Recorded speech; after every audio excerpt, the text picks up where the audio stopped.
3 conseils pour protéger ton lieu de vacances. Salut les filles! Alors, si tu es en train de préparer ta valise ou alors si tu es sur place et que tu sens qu'il y a quelque chose qui ne va pas, je t'invite à regarder cette vidéo parce que tu vas pouvoir mettre en place quelque chose pour protéger ton lieu de vacances de toutes les énergies négatives, de tous les esprits qui peuvent être présents.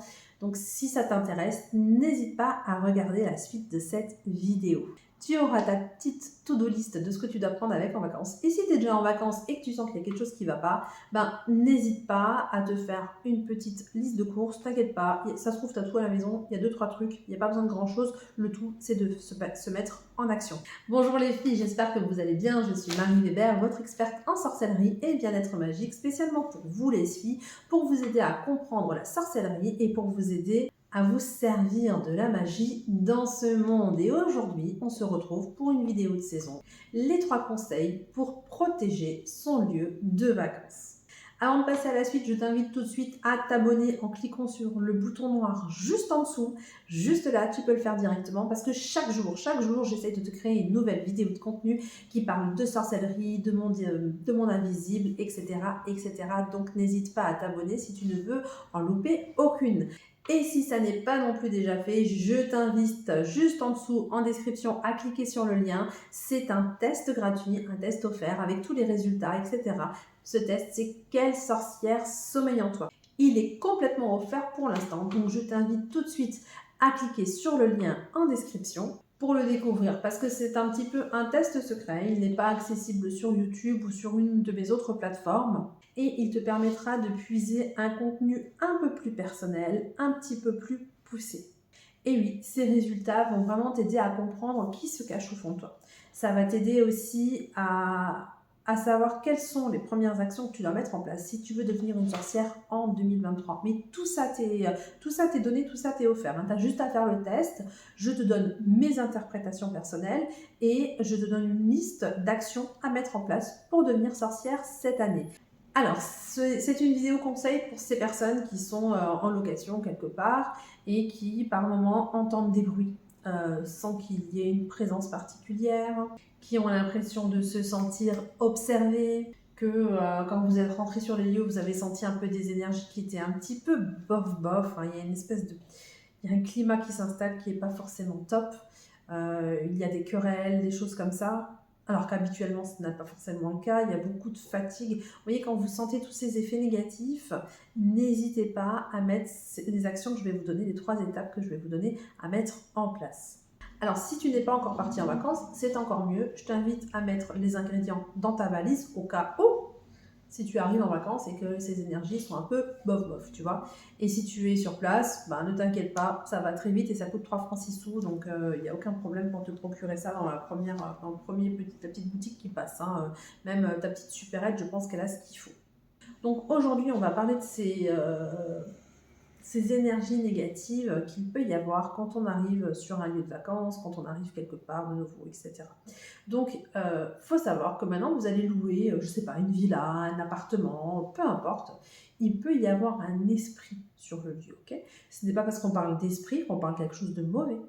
Il faut bien en avoir conscience. Mais il faut comprendre que même si c'est un esprit qui ne vous veut pas de mal, qui est juste là parce que c'est l'endroit où il se sent bien, etc., il faut comprendre qu'il peut y avoir des répercussions sur vos énergies parce qu'en fait, vous arrivez, vous ne connaissez ni d'Ève ni d'Adam, vous arrivez sur son lieu, vous prenez place dans les lieux comme si c'était à vous, en fait, et lui, il a un sentiment d'intrusion.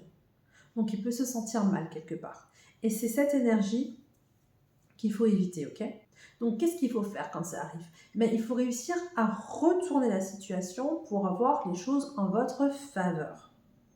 C'est-à-dire que cet esprit, de toute façon, il est là.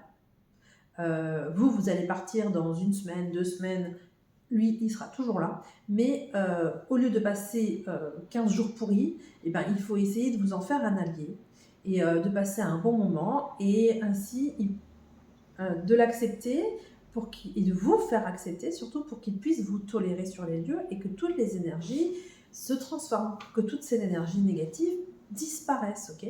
Ça ne va pas forcément être quelque chose qui va vous faire du mal, qui va vous attaquer, mais ça peut être juste un sentiment d'énergie pesant, ok? Donc tout ça, on n'en veut pas. Alors, vous allez me dire, oui, bah, c'est facile, là, on prend un bâton de sauge et on nettoie. Non, moi, je ne vous parle pas de ça. Je ne vous parle pas d'aller nettoyer, purifier. Ce n'est pas ce dont je veux parler dans cette vidéo. Dans cette vidéo, je parle de cohabiter avec lui. Je parle de créer un lien positif. Okay. Comment est-ce qu'on va faire pour réussir à créer ce lien positif? Parce qu'après tout, vous lui devez le respect, c'est vous qui arrivez sur son lieu de vie. Donc pour ce faire, je vous invite à créer un petit hôtel pour lui. Qu'est-ce que vous allez y mettre? Comment vous allez faire? Vous allez prendre, alors sauf dans une... 1, 2, 3, on va recommencer. Où est-ce qu'on va placer cet hôtel? Partout dans la maison, peu importe, sauf dans la chambre. Pas d'hôtel dans une chambre, ok? Ça, c'est interdit. Donc, vous pouvez le mettre dans la pièce à vivre. On évite aussi la salle de bain. Hein. Vous pouvez le mettre dans la cuisine, vous pouvez le mettre dans l'entrée. C'est pas important. Mais ne le mettez pas dans une chambre ou dans la salle de bain. Donc, je vais vous inviter à créer un petit hôtel pour lui. Qu'est-ce que vous allez faire? Vous allez prendre, si vous êtes en location, des fois, il y a des draps, il y a des thés d'oreiller, des choses comme ça. Vous allez prendre un tissu blanc. À moins que votre table soit blanche. Voilà, c'est pratique. Si vous n'avez rien sous la main, faites sans, mais c'est mieux d'avoir une table blanche ou de mettre un petit tissu blanc. Moi, souvent, quand j'arrive sur place, je prends une thé d'oreiller, tout simplement, et je mets la thé d'oreiller que j'essaye de défroisser, j'essaye de la mettre à plat. Et c'est ce que je vais poser, ça va être la base de mon hôtel. Qu'est-ce que vous allez mettre sur cet hôtel? Vous allez mettre un verre d'eau fraîche, un café et une bougie, tout simplement. Et vous allez prendre un petit moment, quand il n'y a personne dans la maison, vous êtes seul, vous allez prendre un petit moment pour lui parler. Vous allez dire, je sens que tu es là, je sais que tu es là, je suis là pour mes vacances, je suis heureux d'être ici. Vous essayez de dire combien cette maison vous plaît, pourquoi elle vous plaît, et que vous espérez que le contact avec lui sera positif pendant ces 15 jours, que vous êtes content d'être ici et que vous le respectez complètement en tant qu'esprit et que pour lui montrer votre respect, vous lui offrez un verre d'eau, un café tous les matins. Quand vous faites un café, vous lui en donnez un petit peu pour lui, vous lui versez dans une petite tasse à part. Et que de temps en temps, quand vous faites un repas, hop, vous lui mettez sa petite part à lui, ok? Ça sera ses petites offrandes. Aussi, si maintenant vous prenez, c'est les vacances, on prend un peu plus l'apéro, vous pouvez lui mettre un petit peu d'alcool dans un petit verre par exemple. Mais si vous ne voulez pas vous prendre la tête et faire de grands trucs, vous pouvez simplement mettre un verre d'eau, une bougie. Le café, les petits repas en plus, ça c'est du bonus, hein, c'est des offrandes. Donc voilà.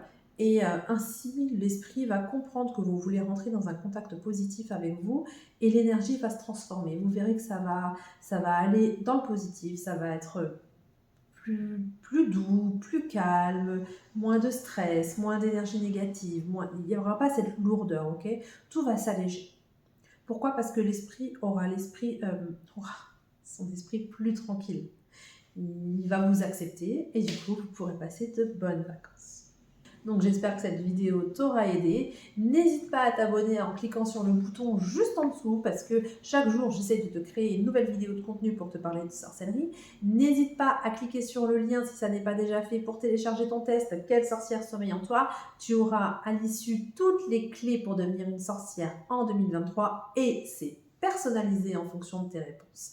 Donc n'hésite pas, j'ai eu quand même pas mal de retours positifs par mail. Les filles m'ont écrit, m'ont dit qu'elles étaient étonnamment surprises, agréablement plutôt surprises des résultats du test parce qu'elles trouvaient que ça leur correspondait totalement. Et enfin, j'ai eu beaucoup de retours positifs, donc n'hésite pas à aller cliquer en barre d'infos sur le lien du test.